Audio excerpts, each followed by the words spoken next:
Bismillahirrahmanirrahim. Assalamu alaikum learners. The topic is Silas Marner chapter 3 summary.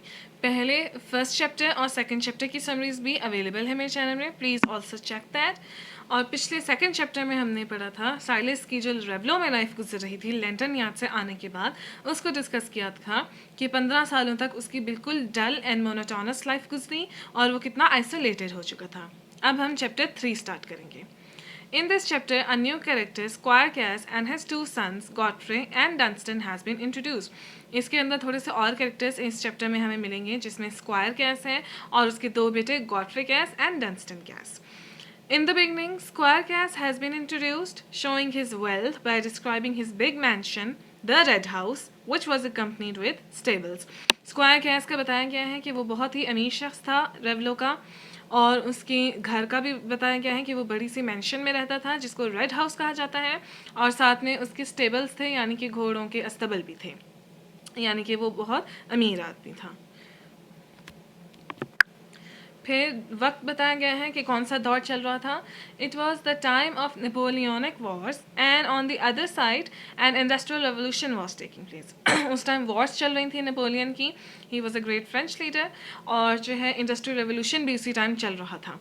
But Raveloe was unaware about the industrial revolution. Raveloe एक remote area था जो कि limited था, इसलिए उनको आसपास के इलाके में क्या चल रहा है उन वहाँ के लोगों को नहीं था पता।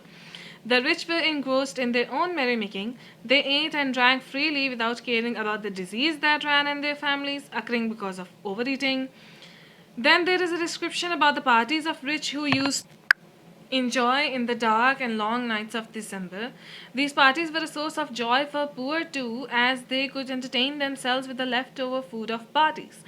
फिर जो है रेवलो अपनी ही मैरी मेकिंग में इंगेज था। वहाँ के रिच लोग जो है वो अपनी खाते थे पीते थे, ऐशो इशरत की ज़िंदगी गुजार रहे थे। पार्टीज़ उनकी लैविश हुआ करती थी जो कि वो थ्रो किया करते थे। उसके अलावा उनका थोड़ा सा डिस्कशन किया गया कि कैसा उनका लाइफस्टाइल था, और जो गरीब लोग थे उनके लिए भी पार्टीज़ जो है वो खुशी के वक्त होता था, क्योंकि जो बचा कुछ खाना था उनको उस दिन वो हासिल हो जाता था। अब जो रिच लोग थे उनका डिस्कस किया गया है कि रेवलो में there were two great houses, squires and Osgoods. ये दो अमीर फैमिलीज थी जो कि ये पार्टीज अरेंज किया करती थी। Squire's food was in abundance but missing its taste, while Osgood's food was less but rich in taste. The reason was that Squire's wife had died and his house was missing that warmth and affection of a motherly love. For this reason, Squire, instead of living in his own parlor, used to spend his most of time at Rainbow Inn. And his sons had become ill mannered. जो कि squares की parties होती थी उनके अंदर खाना बहुत ज़्यादा होता था पर इतना टेस्ट नहीं होता था, क्योंकि उनके घर में जो उनकी वाइफ थी वो नहीं थी, इसलिए जो कि मदरली एक लव होता है, प्रेजेंस होती है घर में एक वुमेन की, वो नहीं थी, जिसकी वजह से जो है वो इतना वार्मथ एंड अफेक्शन उनके घर में नहीं थी। इसी वजह से स्क्वायर भी ज़्यादातर घर से बाहर रहता था और रेनबो इनमें अपना टाइम गुजारता था। उसके अलावा उसके बेटे भी जो है इसी वजह से इल मैनर्ड और बुरे बन चुके थे। Dunstan, the younger son of Squire, was ill-mannered and was of cold heart. He used to enjoy the suffering and troubles of others. He was indulged in bargaining. Godfrey was his elder son, who was good-natured, but gradually he too was following Dunstan. दो बेटे थे, हमने बताया इसके कि Dunstan इसका छोटा बेटा था जो कि बुरा था और उसे दूसरों की दुख देखकर खुशी मिलती थी, जबकि गॉडफ्रे उसका बड़ा बेटा था, वो अच्छा था लेकिन वो भी अब डंस्टन के पीछे चल रहा था, बिकॉज उसकी ज़िंदगी में भी कोई और प्रेजेंस नहीं थी जो कि उसे गाइडेंस दे सके, इसलिए वो भी बुरा बनता जा रहा था। People were worried about it as Godfrey was going to be a successor of Squire and people wanted him to marry Nancy Lammeter as she was a well-groomed lady.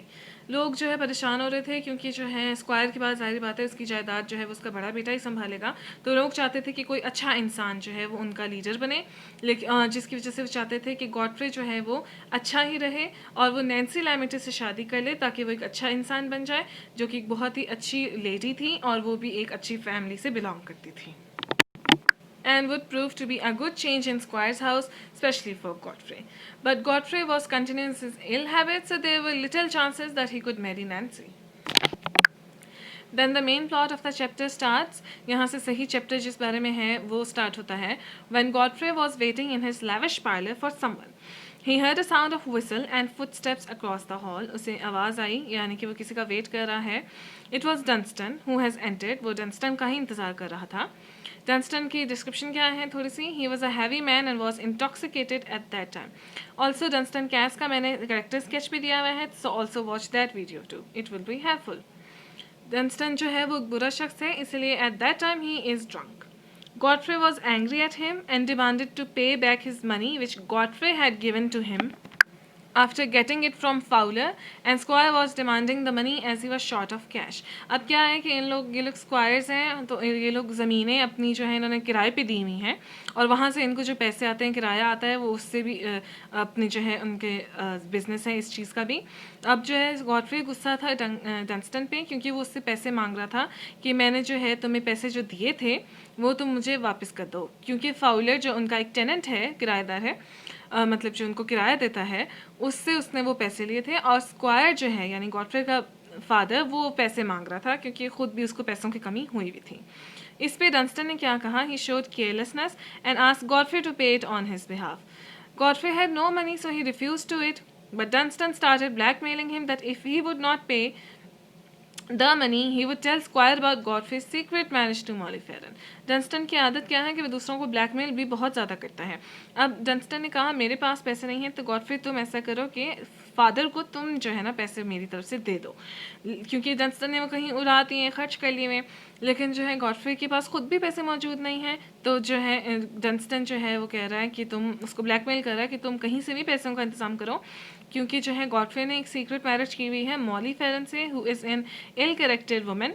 तो वो कह रहा है कि मैं फादर को बता दूंगा कि तुमने मैरिज की हुई है अगर तुमने पैसे ना दिए, यानी कि वो उल्टा गॉडफ्रे को थ्रेटन कर रहा है. And so Godfrey would be disinherited. Godfrey ordered Dunsey to be serious about this matter as it would be harmful for Dunsey too, but Dunsey again showed carelessness and non-serious behavior. Then Dunsey advised Godfrey to sell Wildfire, his horse, to Boyce and Keating, Bryce and Keating at the hunt. अब क्या होता है कि उसने कहा कि तुम ऐसा करो कि तुम अपना वाइल्ड फायर जो घोड़ा है वो बेच दो. डंस्टन ने गॉडफ्रे को कहा जब वो लोग शिकार पे जाएंगे तो ब्राइस एंड कीटिंग वहाँ पे आए होंगे, ये भी इनके फेलोज हैं, उनको तुम घोड़ा बेच देना. It was a solution for Godfrey, but he didn't want to go tomorrow as he had to go to Mrs. Osgood's party. At this, Dunsey teased him by pointing out that the reason of Godfrey to attend the party was the presence of Miss Nancy Lammeter. उसने कहा कि मैं घोड़ा बेच दूंगा लेकिन मैं कल वहाँ नहीं जाऊँगा क्योंकि मिसेस ऑस्गुड की पार्टी पे मैं जा रहा हूँ. तो डंसे ने फिर से उसे तंग किया और कहा कि तुम इसलिए जा रहे हो क्योंकि वहाँ नैन्सी होगी. He advised him teasingly that Godfrey could get Nancy in his confidence because Dunsey would hide his secret of marriage with Molly. तो यहाँ पे Dunsey का भी कैरेक्टर रिवील हो रहा है कि वो कितना ज़्यादा बुरा इंसान था और कितना टीज करता था दूसरों को और ब्लैकमेल करता था. At this remark, Godfrey became angry but controlled it, and in an overwhelmed feeling, he admitted that despite of taking Dunsey's favor, he would tell his father himself, as it was soon going to be disclosed by Molly herself.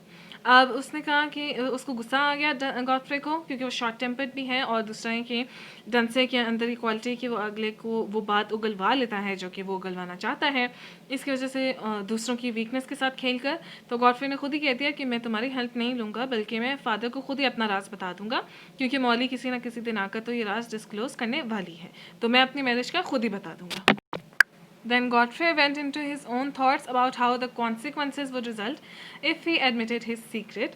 अब Godfrey की एक और character sketch में क्या revealed होता है कि वो जो है ना बहुत ज़्यादा हर एक चीज़ को सोचता है और इतना एक्शन नहीं ले पाता जितना वो ज़्यादा सोचना शुरू कर देता है. अब उसने ये कह तो दिया है कि वो अपना राज बताएगा, लेकिन वो सोचना शुरू हो गया कि इसके क्या नताइज होंगे, जैसे कि ही वुड बी डिसइनहेरिटेड और जो है उसको निकाल दिया जाएगा जायदाद में से, तो वो कोई हार्डवर्क भी नहीं कर सकता, तो इसलिए वो सर्वाइव नहीं कर पाएगा. ऑल्सो वो नैन्सी को भी खो देगा and he would be left without any relation with Molly too. तो फिर the last option he thought was to be a soldier, लेकिन वो आर्मी में भी नहीं जा सकता because according to him it was nearly equal to suicide, क्योंकि वो हार्ड वर्क नहीं कर सकता था. तो he decided not to tell his father and the only option he was left with was to rely on Dunsey about Wildfire.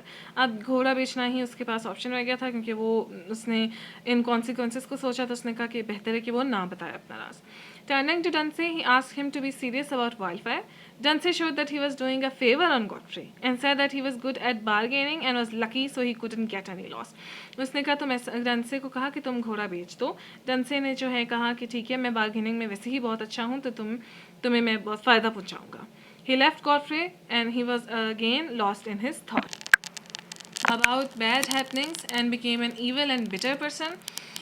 Godfrey threw Snuff, उसका जो doggy है, and left the room, showing that he was now a bad and evil person. तो यानी कि ये उनकी सारी conversation थी जो आपस में हुई, और चैप्टर 3 की समरी भी बिल्कुल इसी बारे में है. And here the chapter 3 ends.